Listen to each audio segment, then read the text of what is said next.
प्रिय मित्रहरू, नयाँ वर्ष 2026को शुभकामना।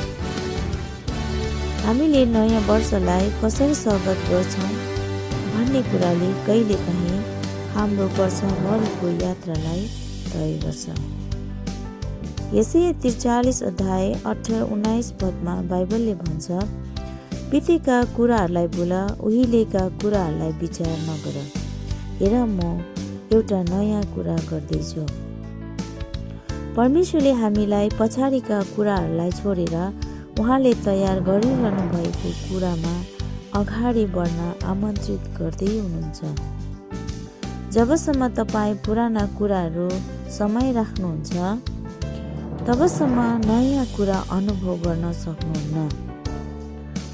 विगतका गल्तीहरू, पीडाहरू, निराशाहरू वा विगतका असफलताहरूलाई पनि पक्रिराख्दा तपाईलाई ढिलो हुन सक्छ र तपाईको पूर्ण क्षमतासम्म पुग्ने रोक्छ।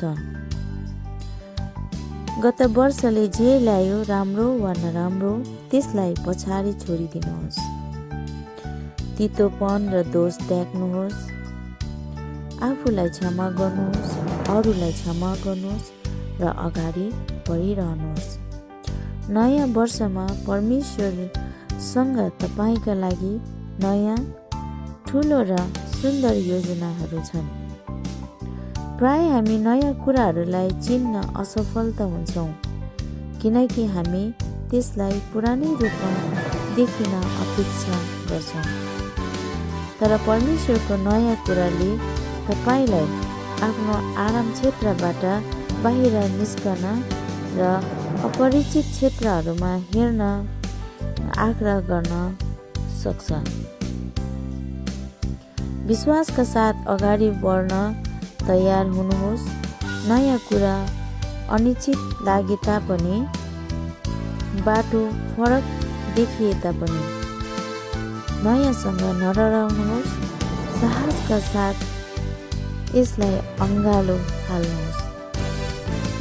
परमेश्वरले तपाईलाई समृद्धि बनाउने र उज्जवल भविष्य दिने योजना बनाउनु भएको छ।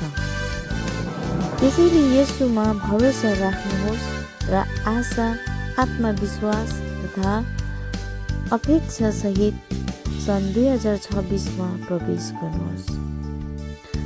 आगामी वर्ष तपाईका लागि आशिषपूर्ण र विजयपूर्ण रहोस्।